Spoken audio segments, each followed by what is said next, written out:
Muy bien. Empecé un tema ayer con los varones por la vía Zoom. Todos los sábados nos reunimos a las 9 de la mañana, precisamente por Zoom. Esto es un anuncio. Quiero invitarlos a todos a que se acerquen porque recibimos enseñanza y sí, somos diferentes ahí los que enseñamos. Y todas las enseñanzas son muy bonitas, muy buenas.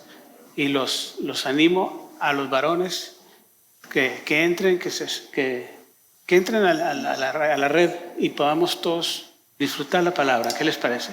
Empezamos un tema que lo llamo la verdad. Y ahora sí que hago una pregunta ahí en el título diciendo, ¿qué es la verdad? ¿Qué es la verdad? Abramos nuestras Biblias en el libro de Juan, capítulo 18, por favor. El libro del Evangelio de Juan, capítulo 18. Antes que esto, quiero darles una pequeña estadística, vaya. La palabra verdad la vemos en el Antiguo Testamento 40 veces. En el Nuevo Testamento la vemos en los libros de Mateo, de Marcos y de Juan 6 veces en cada libro. Cuando vemos esta palabra verdad, está refiriéndose el Señor a que la palabra verdad es una palabra que no solo nos dice si estás diciendo la verdad, como cuando decimos estás diciendo la verdad, estás diciendo mentira. No se refiere en ese sentido, sino en el sentido de que podamos nosotros entender qué es la verdad. ¿Qué es la verdad? Y esa es una pregunta que le hace Pilato a Jesús, aquí mismo precisamente, cuando Jesús había sido llevado al gobernador de Judea. Había sido llevado ante el gobernador para que lo sentenciaran a muerte, vaya. Pero Pilato no quiso sentenciar a la muerte, pero bueno, eso es otro asunto. Entonces Pilato volvió a entrar en el pretorio y llamó a Jesús y le dijo, ¿eres tú el rey de los judíos? Le pregunta. ¿Y qué hizo Jesús? ¿Qué contestó? Jesús respondió, ¿dices tú esto por ti mismo o te lo han dicho otros de mí? Ahora sí, qué respuesta, ¿no? Pilato le respondió, ¿yo soy acaso judío? Tu nación y los principales sacerdotes te han entregado a mí. ¿Qué has hecho? ¿Cuál ha sido tu delito? ¿Qué has hecho de malo? Entonces, el que sigue, por favor. Respondió Jesús y dijo, mi reino no es de este reino, no es de este mundo. Si mi reino fuera de este mundo, mis servidores pelearían para que yo no fuera entregado a los judíos. Pero mi reino no es de aquí. ¿Qué dice el 37, por favor? Le dijo entonces Pilato, luego eres tu rey, le vuelve a preguntar lo mismo.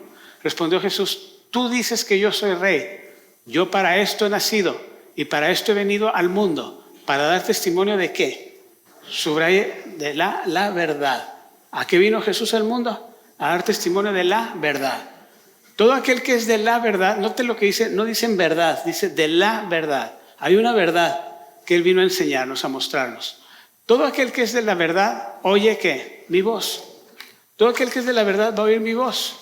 Entonces, ¿qué está diciendo Jesús? Está diciendo, ¿tú me preguntas que si soy rey? Claro, por supuesto que es rey.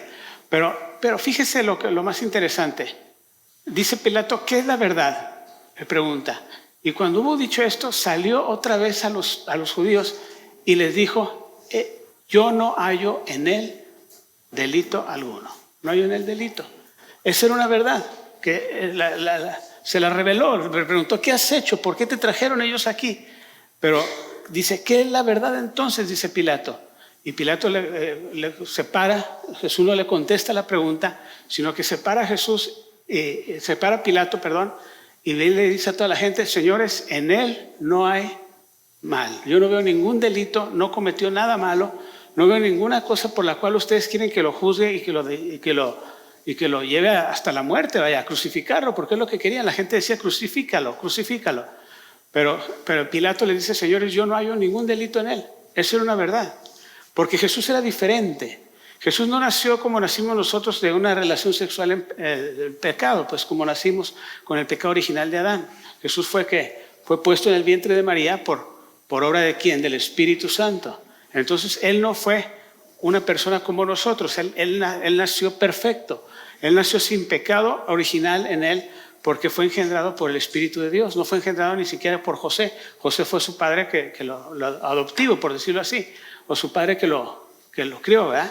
Como en su naturaleza de hombre. Pero ¿qué fue lo que pasó, hermanos? Yo quiero decirles, ¿qué es la verdad? La verdad. Ahora sí que la verdad es relativa realmente. Para muchos la verdad puede ser muchas cosas. Por ejemplo, ahorita el conflicto que hay ahí de Israel con Hamás.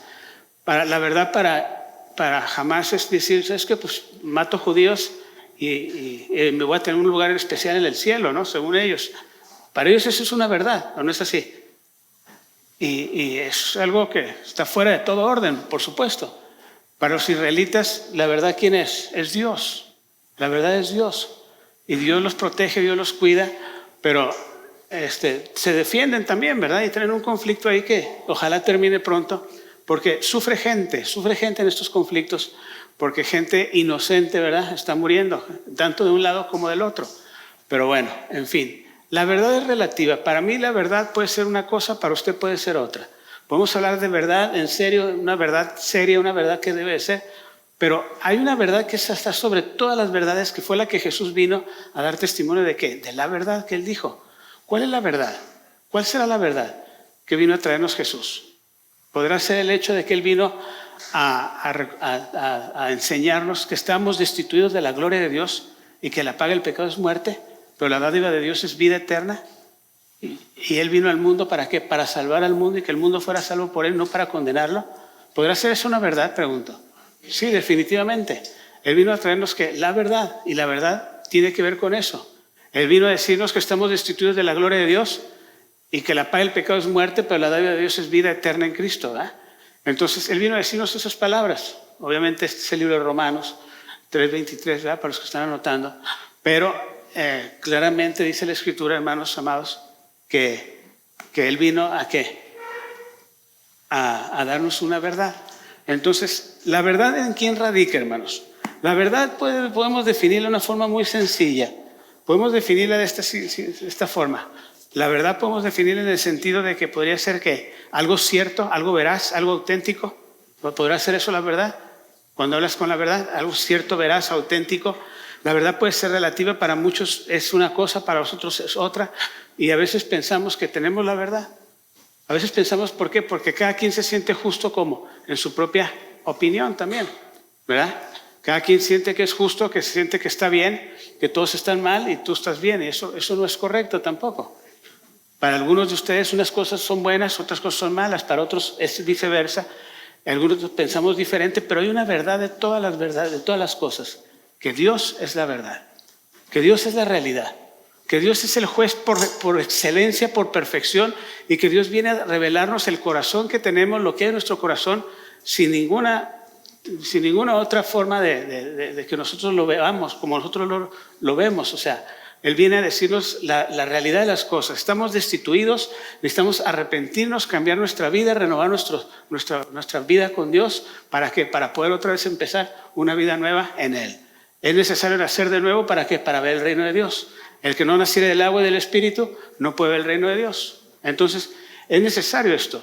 Y eso es una verdad. ¿Por qué? Porque estamos muertos ¿en qué? En nuestros delitos y pecados. ¿Estamos entendiendo esto? Entonces, Dios, hermanos, Dios es la verdad. ¿Cuántos saben que Dios es la verdad? Porque Dios todo lo sabe, todo lo entiende, todo lo conoce, todo lo discierne, todo lo juzga, todo. No hay nada oculto ante Dios. ¿Estamos entendiendo esto acerca de la verdad?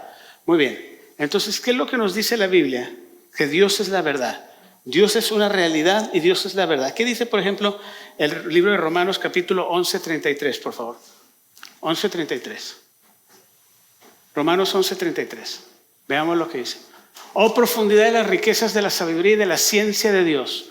Profundidad de las riquezas de sabiduría y la ciencia, el conocimiento que tiene Dios. Son insondables. ¿Qué? Insondables. Son juicios, sus juicios inescrutables son sus ¿qué? Sus caminos. ¿Qué nos está diciendo ahí? Entonces que no podemos nosotros entender la sabiduría y la profundidad de los pensamientos de Dios, porque Dios es ¿qué? Es profundo. No podemos sondear a Dios y querer entender a Dios, porque no vamos a lograr entender a Dios. ¿Por qué? Porque Dios es mucho más grande que nosotros. Entonces, Yo creo que cualquier hombre se volvería loco tratando de entender a Dios, porque el hombre no está limitado, el cerebro humano está limitado para entender quién es y qué representa y qué es lo que es la persona de Dios. Entonces creo yo que no podemos entender quién es Dios, porque mira, fíjate lo que dice Isaías 55:9, por favor. Isaías 55:9. Como son más altos los cielos que la tierra, así son ¿qué? Mis caminos, dice su palabra. O sea, que más altos que vuestros ¿qué? Caminos. Dice Dios, mis caminos son mucho más altos que los de ustedes. ¿Sí? Los cielos están más arriba, la tierra está abajo, en pocas palabras. Y mis pensamientos son más que sus pensamientos de ustedes. Entonces, ¿qué es lo que nos está diciendo la Escritura? Que no podemos nosotros tratar de entender a Dios y comprenderlo y razonarlo. A Dios no lo podemos razonar, hermanos. A Dios no podemos verlo de esa forma. ¿Por qué? Porque no vamos a lograr entender a Dios. Porque Dios es impredecible para empezar. Él nos puede predecir, nos puede indicar alguna situación, alguna cosa, y puede enseñarnos muchas cosas, pero Dios es impredecible. ¿Cuántos saben cómo va a actuar Dios? ¿Qué es lo que va a hacer? Dios hace las cosas y puede sacarlas por aquí, por allá, y recalcular nuevamente como lo hace el GPS, ¿verdad? Y siempre salir a donde Él quiere y a donde Él va a salir en todo esto. ¿Por qué? Porque Dios es Dios. Como son más altos los cielos que la tierra, así son mis caminos más altos que los de ustedes, vuestros caminos, y mis pensamientos más que vuestros pensamientos. Entonces, ¿quién es la verdad? Todo lo juzga Dios, todo lo sabe Dios, todo lo conoce Dios, aún antes de que se lo digas o se lo confieses. Dios conoce todo de nosotros, pregunto yo. ¿Conoce todo? Por supuesto que conoce todo de nosotros. Entonces, a Dios no tratemos de razonarlo, hermanos. Fíjate lo que dice, primeramente, Dios Padre es la verdad. Segundo, punto número 2. ¿Qué dice? El origen de la verdad en Dios radica también en ¿quién? En Cristo. Que el Padre y el Hijo son uno son, ¿verdad? Es la Santísima Trinidad, que son 3 personas en una esencia, ¿sí? Entonces, ¿qué es lo que quiere decir esto? Por ejemplo, leamos, por favor, Juan capítulo 1, versículo 1, por favor. Juan 1:1. ¿Qué dice? En el principio era ¿qué? En el principio era el verbo, y el verbo era con Dios, y el verbo era ¿quién? Dios. En el principio fue la palabra de Dios, la verdad de Dios, ¿sí? Y la palabra de Dios, la verdad de Dios era con Dios, y el verbo era ¿qué? Era Dios. O sea, Dios hizo todas las cosas como con su voz, con su palabra. Dios dijo y las cosas se hacen. Dios ordena y las cosas se dan. Así de sencillo, hermanos. ¿Y qué pasó? Vamos al 14, por favor. Y aquel verbo fue hecho carne. ¿Quién fue hecho carne? Aquel verbo. Dios hecho carne ¿en quién? En Cristo. Y habitó entre nosotros y tuvimos su gloria como la gloria del unigénito del Padre, lleno de gracia y de ¿qué? Y de verdad. Todo lo que hablaba Jesús era ¿qué? Era una verdad. ¿A qué vino Él, según la palabra que leímos al principio? A dar testimonio de ¿qué? De la verdad. A decirnos arrepiéntanse, a decirnos cambien sus vidas, a decirnos Dios ha dado una oportunidad para que ustedes puedan ¿qué? Renovar su corazón, renovar sus vidas y ser salvos y tener un lugar en el cielo con Él el día que Él nos lleve, ¿verdad? Entonces eso es lo que vino a hacer el Señor. Pero ¿qué dice? Vayamos al 17, por favor. Al 17. ¿Sí? ¿Qué dice el 17? Pues la ley por medio de Moisés fue dada. La ley de Moisés fue dada por medio de Moisés. Pero la gracia y la verdad vinieron por medio de ¿quién? De Jesucristo. Esa es la verdad que Él vino a decirnos. Dios ha abierto tan grande es el corazón de Dios, vaya, que ha abierto su cielo para que nosotros podamos ser parte de Él y parte de lo que Él quiere para nosotros. Ahora sí que Dios ha abierto sus brazos para recibirnos en su cielo por toda la eternidad. Ha venido a redimirnos por medio de ¿quién? De Cristo. Y ahora tenemos a Cristo que nos lleva y nos abre una puerta en el cielo para vivir con Él eternamente. Porque el alma del hombre fue creada por Dios. ¿Para qué? Para que fuera eterna. Nosotros vamos a estar o arriba con Dios o abajo con ya saben quién, ¿verdad? Una de dos, es una realidad. No hay término medio, no hay limbo, no hay purgatorio, no hay nada de eso, hermano. No existe, la Biblia no nos habla de eso. O somos de arriba o somos de abajo. Pues nosotros somos ¿de dónde? De arriba, gloria a Dios. Qué bueno que están claros en eso. 18, por favor. ¿Qué dice? A Dios nadie le vio jamás. Pero ¿qué dice? El unigénito Hijo que está en el seno del Padre le ha dado ¿a qué? A conocer. lo ha dado a conocer. Si quieres conocer a Dios, lo vas a conocer por medio de ¿quién? De Cristo, muy bien, muy bien. El Espíritu Santo también es, ¿qué, hermanos? El Espíritu Santo también es la verdad, ¿sí? ¿Qué dice Juan capítulo 14, verso 17, por favor? Juan 14, verso 17. Estamos hablando de la verdad que es en el Padre, en el Hijo y en el Espíritu Santo. Eso es donde vamos hasta ahorita. ¿El Espíritu de qué? De verdad, el cual el mundo no puede recibir porque no le ve, ni le conoce, pero vosotros le conocéis porque mora ¿cómo? Con vosotros y Él estará en vosotros, en nosotros. El Espíritu de qué? De verdad, al cual el mundo no le puede recibir porque no le ve, porque no le conoce, pero vosotros le conocéis porque mora con vosotros y estará con nosotros. Ahora sí que ¿cuántos creen que el Espíritu Santo somos el templo del Espíritu de Dios? Esto es una realidad. 1 Corintios 3:16, si no me equivoco, dice que somos el templo del Espíritu de Dios, ¿verdad? Y Dios mora, ¿dónde? En nosotros. Cuando recibimos a Cristo, el Espíritu Santo viene sobre nuestras vidas y empieza a hacer una obra de santificación en nosotros. Entonces, vemos esto, hermano. Juan capítulo 16, versículos 12 y 13, por favor. 16, 12 y 13. Aún tengo muchas cosas que decirles, pero ahora, por ahora, no las puedes sobrellevar, dice el Señor. No las puedes sobrellevar. ¿Pero qué dice? El 13. Pero cuando venga el Espíritu ¿de qué? De verdad, ¿sí? Él los guiará a toda la verdad, porque no hablará de su propia cuenta, sino que hablará ¿de qué? De lo que oyere y hará ¿qué? Saber las cosas que habrán de venir. Entonces, cuando venga el Espíritu de Dios, Él nos va a guiar a toda verdad. Nos va a guiar, va a tomar ¿de quién? De Jesús, y nos va a hablar de lo que es Cristo y lo que es la influencia de Cristo en nuestras vidas, obviamente. El Espíritu no es una fuerza activa. El Espíritu es una persona, el Espíritu Santo. No es una fuerza activa, es el Espíritu Santo, es una persona que tiene cualidades de persona, ¿verdad? Entonces es el Espíritu de verdad. También hay otra que nos habla la Escritura, otra Escritura que nos habla en el capítulo, bueno, vamos a la siguiente mejor, para no tardarme tanto ahí, no les voy a dar tanta doctrina. La Biblia, ¿verdad? Pregunto yo. Es la palabra que escrita, la Biblia. Esta es la verdad. ¿Quieres conocer la verdad? Conoce la verdad y la verdad te hará libre.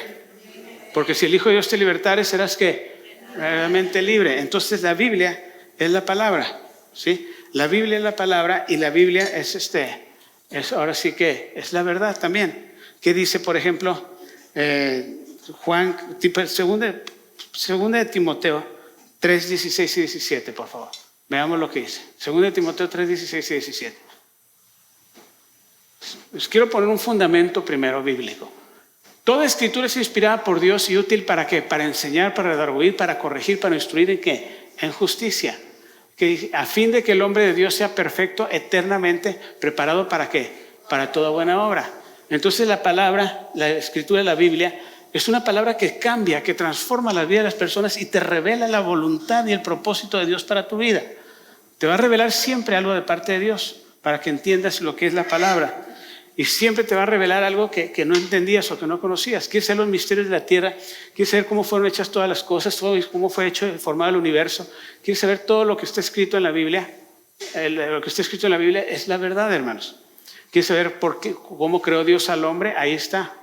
Ahora sí que no vamos a empezar con las teorías y todas las cosas que el Big Bang, que una explosión grande, que una molécula, átomos o moléculas, o no sé. O sea, no vamos a empezar con esas teorías, ¿verdad? ¿Por qué? Porque tenemos una verdad que nos dice que fuimos creados a imagen y semejanza del Dios de verdad. Entonces, ¿cómo tendría que ser nuestra vida si tenemos al Espíritu Santo, si fuimos creados por Dios, si fuimos redimidos por Cristo y tenemos la Biblia? ¿Cómo debería ser nuestra vida? En verdad, estar en la verdad en todos los aspectos. ¿Por qué? Porque tenemos todo de parte de Dios. ¿Para qué? Para siempre caminar en la verdad, en lo que es correcto, en lo que es justo, en lo que es agradable ante los ojos de Dios. Entonces, hermanos amados, esto es muy interesante. Mira, ve conmigo a 1 Tesalonicenses, capítulo 2, verso 13, por favor. 1 Tesalonicenses 2:13. ¿Cuántos están entendiendo la palabra? Muy bien. 2:13 de 1 Tesalonicenses. Por lo cual también nosotros sin cesar damos gracias a Dios de que cuando recibiste la palabra de Dios, la Biblia, ¿verdad? La palabra de Dios, que oíste de quién, de nosotros, la recibiste no como palabra de qué, de hombres, sino según en qué, en verdad la palabra de quién, de Dios, la cual actúa en vosotros los creyentes. Entonces la palabra de Dios es la verdad, hermanos, es una realidad, es la verdad totalmente la palabra de Dios. Entonces ahí cambia todo porque tenemos la verdad a nuestra disposición. Entonces, mis amados, ahora sí que necesitamos entender esto. Vaya, ¿cuál es el argumento de un ateo, hermanos? Un ateo es una persona que no cree en Dios. Si no lo veo, no lo creo. Si no lo oigo, no lo creo. Si no lo toco, no creo. Ahora sí que echa fuera que todo lo sobrenatural, echa fuera lo milagroso, hace un lado todas las cosas que no ve, que no puede tocar y que no puede oír. Pero ¿qué pasa, hermanos? ¿Un ateo estará justificado ante Dios? Pregunto yo. ¿Por qué? Porque cierra su corazón ¿a qué? A la verdad. Cierra su corazón a la verdad. Y cuando cierras tu corazón a la verdad, estás cerrando tu corazón ¿a quién? A Cristo también. Entonces, ¿qué es lo que pasa, hermanos? Hay muchos ateos que están muy preparados, ¿verdad? En la ciencia, en el conocimiento, en la filosofía y todos esos rollos, ¿verdad? Pero la realidad es esto, hermanos, que necesitamos estar preparados. ¿Cuántos han tratado de evangelizar a un ateo preparado? De esos que conocen. Porque hay gente que dice no cree en Dios, pero no sabe ni lo que está hablando, ¿verdad? Pero hay gente que sí sabe de lo que está hablando. Y que si no estás preparado para enfrentar una situación así, te va a mover el tapete, hermano. Aunque claro que no nos lo mueve, ¿verdad? Por supuesto, pero hay que saber contestarle a un ateo. Con la Biblia, con la palabra y con la ciencia también, ¿sí? Entonces hay que saber tratar esos asuntos con un ateo. Pero vayamos a un ejemplo bíblico. ¿Cuántos recuerdan a Job? Job, varón ¿qué? Recto, apartado del mal, temeroso de Dios, apartado del mal. Recto, perfecto, apartado del mal y temeroso de Dios. Eso es más o menos lo que dice. ¿Ah? No vamos a leer, perdón, no vamos a leerlo ahorita, pero bueno, no vamos a leerlo ahorita, pero eso dice. Hace como 4,500 años, Job, esto fue la época de Job, es el libro más viejo de toda la Biblia, más que Génesis todavía, aunque Génesis habla del principio, pero es el primer libro que se escribió, puede ser que haya sido Job, y no el Pentateuco, Moisés. Pero para mí que fue Job primero, pero bueno, eso no se sabe con exactitud. Entonces, hermanos amados, ¿qué les quiero decir? Que Job fue un hombre bueno, recto, apartado del mal y temeroso de Dios. ¿Sí? Eso fue Job. Ahora, Job de pronto se queda ¿cómo? Sin nada. Pierde todo. Pierde desde su familia, sus hijos, pierde a su ganado, sus riquezas, su casa, todo lo que tenía, lo pierde. Pero también pierde algo, pierde toda la salud total de su cuerpo. No le sale una sarna maligna de la punta de la cabeza a la punta de los pies. Una sarna maligna, hermanos, terrible, horrible. Imagínate Job, siendo un hombre bueno, un hombre temeroso de Dios, se apartó del mal. Job ahora sí que recibe esta enfermedad. Y pregunto yo, ¿será bueno discutir con Dios? ¿Será bueno discutir con Dios? Pregunto, ¿Job discutió con Dios? Sí, claro que sí. Pues fue todo su argumento. En pocas palabras le decía, mira Dios, ¿por qué si yo soy un hombre bueno me pasan cosas malas? ¿Cuántos hemos dicho eso alguna vez? Ahora, el ser bueno o estar en la verdad, en serio en la verdad, es algo relativo, ¿no? Porque cada quien se justifica conforme a su propia opinión. Yo digo, pues soy bueno. ¿Ah? Los terroristas esos de Hamás dicen, pues estoy matando israelitas, ¿no? Voy a heredar una parte en el cielo especial porque estoy matando a judíos. Y para ellos eso es su verdad de ellos, que está erradísima totalmente, ¿verdad? Pero bueno, eso es lo que ellos creen. Entonces, Y fíjate que va a estar con no sé cuántas vírgenes y no sé qué tantas cosas. Fíjate nada más el pensamiento, hermanos. Eso es lujuria, eso es lascivia. O sea, es algo que está fundado en algo que no es correcto. Es el fundamento de eso es totalmente fornicación, adulterios, vaya, en ese sentido, ¿verdad? Pero bueno, ahora sí que es fundamentado en ese tipo de cosas. Y no es una verdad, porque ¿quién es la verdad? Es Dios nada más. Pero ellos creen eso y están mal, están errados totalmente. Pero ¿qué pasó con Job? Job creía que era bueno, que era bueno. ¿Por qué me pasan esas cosas? ¿Qué pasa cuando, por ejemplo, vamos a abrir nuestra casa para Casas Vida? A ver, a lo mejor a alguno le pasó esto, que dice, yo abrí mi casa para tener un grupo de estudio en mi casa, de Casas Vida, y empecé al momento a tener problemas con mi esposo.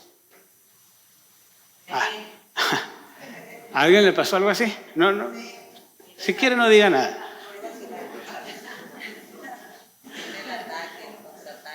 ¿Sí? Señor, ¿por qué si estoy haciendo algo bueno, me va mal?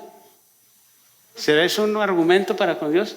¿Por qué estoy haciendo algo bueno, me va mal? Ahora sí pues, ¿qué pasó? Estoy haciendo algo bueno y permites que pasen estas cosas, que tenga problemas con mi marido, que discuta con él conmigo, que tengamos problemas, situaciones difíciles que estemos pasando. ¿Por qué, hermanos? ¿Quién fue el que influenció para que Job perdiera todo? No fue que haya convencido el diablo a Dios, sino que Dios tenía un propósito para la vida de ¿quién? De Job. Por eso permitió que el diablo le quitara todo, incluyendo la salud, pero no la vida. Entonces el diablo está limitado totalmente porque Dios confiaba ¿en quién? En Job. Job nunca lo maldijo a Dios, pero sí se quejó de él, ¿o no? Se quejó y mucho de él. Todos sus argumentos eran argumentos, ¿por qué a mí? ¿Por qué me haces esto? Si yo soy buena persona. Y yo creo que esa es una forma errada de pensar de nosotros. ¿Por qué? Porque usted ve lo que usted ve, usted juzga lo que usted siente que es correcto, pero Dios ve lo que usted no ve. Y Dios juzga lo que usted no quiere juzgar porque usted siente que está bien, que todo está bien. Pero Dios dice, no está bien. ¿Está bien, Job? Pregunto. ¿Cuál fueron los pecados de Job? Pregunto yo. El temor. Lo que más temía, eso me sobrevino, eso me pasó. ¿El temor es un pecado? Sí. ¿La autojusticia? ¿No se justificaba a sí mismo Job? Hay varios pecados en la vida de Job. Se justificaba él mismo diciendo, yo soy bueno, ¿por qué me pasa esto a mí? Pregunto, ¿era bueno? Sí, era un hombre bueno, un hombre recto, era bueno, sí. Pero en Job se justificaba él, ¿por qué? Por sus propias obras. ¿Había vanagloria en la vida de Job? Dice, yo cuando pasaba por las calles, por los parques o lugares públicos, todos me hacían así, o sea, se me cuadraban todos. Todo el mundo me decía, le decían el jefe, vaya. ¿Había conformismo en la vida de Job? Dijo, en mi nido estaré, en mi nido moriré y ahí esperaré. ¿Por qué? Porque ya se había conformado Job. Ya pensaba que ya nadie podía tener más que él. Él tenía todo lo que cualquier hombre podría tener. Y dijo, aquí me voy a quedar, aquí me voy a morir en mi nido y aquí voy a estar. Entonces Job tenía varias situaciones que tenía que confrontar. Y Dios quería que confrontara a Job en todo esto. ¿Para qué? Porque Dios quería hacer algo mejor de Job. Y nosotros no podemos preguntarle a Dios, ¿por qué hiciste las estrellas, Dios? ¿Para qué hiciste el sol? ¿Para qué hiciste la luna? ¿Por qué creaste al hombre? ¿Por qué lo creaste? ¿Por qué pusiste el árbol de la vida, del bien y del mal en medio del huerto? ¿Por qué no lo escondiste, lo quemaste, lo tiraste a la basura?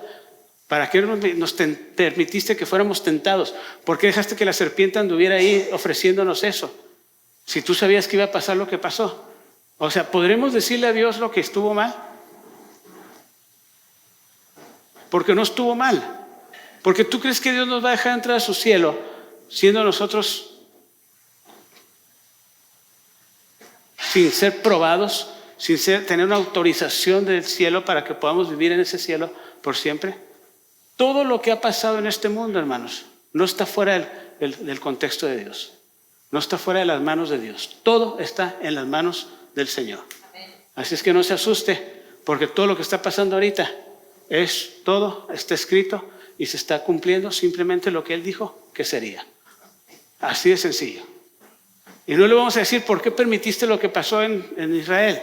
Que vinieran los terroristas y acabaran y mataran niños, los balearan, los quemaran vivos, mujeres las violaran y familias enteras enfrente de sus padres viendo matar a sus hijos y sus hijos viendo cómo mataban a sus padres, ¿sí? Y cosas de ese estilo, hermano. Hay una noticia que dice que se metieron a un lugar, un cuarto de refugio. Y eran 30 personas porque era un cuarto chiquitito. Pero llegó uno de los terroristas los encontraron a 30 jóvenes ahí, jovencitos todos. ¿Y sabes qué hicieron? Les echaron granadas y los explotaron y hicieron pedazos. ¿No han visto esa noticia? Los explotaron en pedazos. Ahora sí que ¿qué es eso, hermanos? ¿Ustedes creen que eso es el yihad o la guerra santa o como ellos dicen? No. Entonces, estas cosas están pasando. ¿Por qué? ¿Por qué permites, Señor, que haya hambrunas en África? ¿Por qué permites que los niños mueran de hambre? Por los gobiernos corruptos que han robado a la gente, han robado al pueblo, ¿no? Se roban lo que la ONU les lleva y cosas de ese tipo. Y van y lo venden por otro lugar y se hacen ricos a costo de los más vulnerables. Entonces, ¿qué es lo que pasa, hermanos? ¿Qué está pasando en este mundo? Y cada quien se justifica en su propio argumento. ¿Pero será correcto el argumento? ¿Le podremos decir a Dios por qué permites eso, Señor? No. ¿Por qué? Porque es el hombre mismo el que está produciendo eso. Pero a Dios lo agarraremos descuidado, pregunto yo. Lo agarraremos sin estar alerta. Lo agarraremos descuidado, que Él diga, oye, ahora sí te pasaste, ¿no? Dame chancita de aquí, agarra el hilo. No, hermanos. Dios todo lo juzga, todo lo sabe, todo lo conoce y conoce lo más íntimo del corazón de la gente y del hombre. Y a Dios no le podemos decir por qué sí, por qué no. ¿Por qué hiciste esto y por qué no lo hiciste? Mira, fíjate, ve conmigo ahí a Job capítulo 37, versículos 19 al 20, por favor. 37, 19 al 20. Muéstranos qué le hemos de decir, porque nosotros no podemos ordenar las ideas a causa de ¿qué? De las tinieblas. Fíjate, le dice, muéstranos qué debemos de decirle, porque no podemos ordenar las ideas. Si lo tomamos literal ese texto, no podemos ordenar las ideas a causa de las tinieblas. Yo te voy a decir algo, hermano. Si tú quieres saber algo de tu vida, tú no vas a poder saberlo, no lo vas a entender. Dios es el único que va a saber y entender cuál es el propósito, cuál es el futuro de tu vida y de tu persona. No vas a poder entender lo que Dios no te diga, porque ¿quién puede aquí saber cuándo va a morir? ¿Quién puede aquí saber cuándo le van a suceder algo malo, algo bueno, qué sé yo? Dios sí lo sabe, pero nadie más lo puede saber, hermanos. ¿Por qué? Porque no podemos llegar a comprender la mentalidad de Dios. ¿Por qué?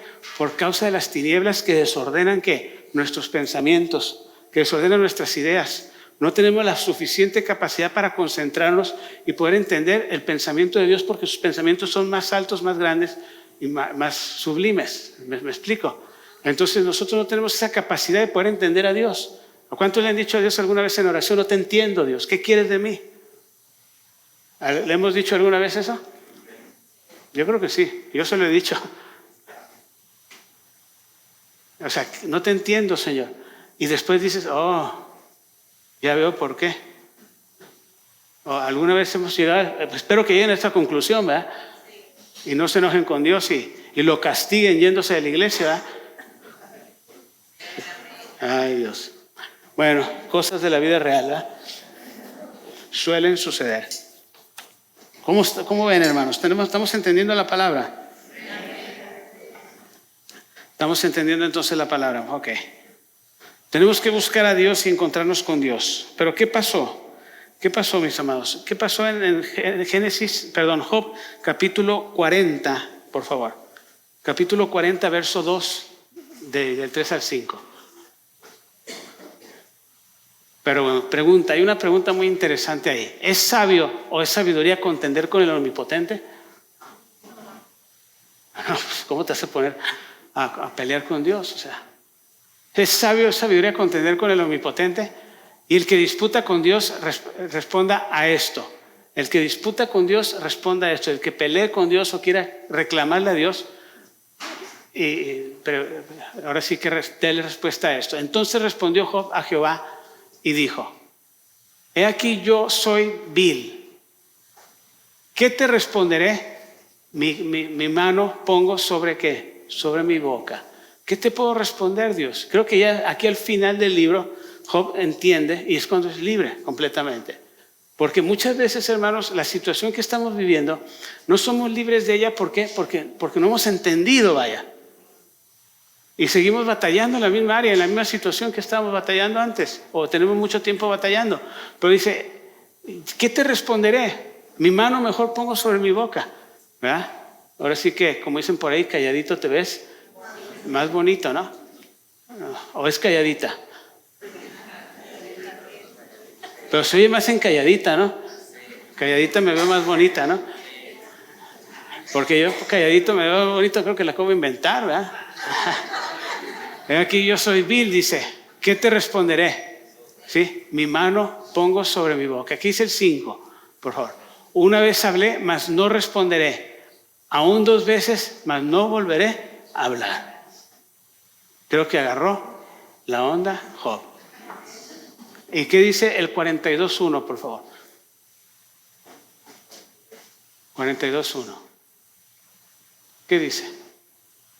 Respondió Job a Jehová y le dijo: yo conozco que todo lo puedes, que no hay pensamiento que se esconda de ti. ¿Será eso verdad? ¿Eh? ¿Qué más dice, por favor? ¿Quién es el que oscurece el consejo sin entendimiento? Por tanto, yo hablaba lo que no entendía, cosas demasiado maravillosas para mí que yo no comprendía. ¿Cuáles son las cosas demasiado maravillosas? Las del cielo. ¿Por qué Dios haces esto? ¿Por qué permites esto?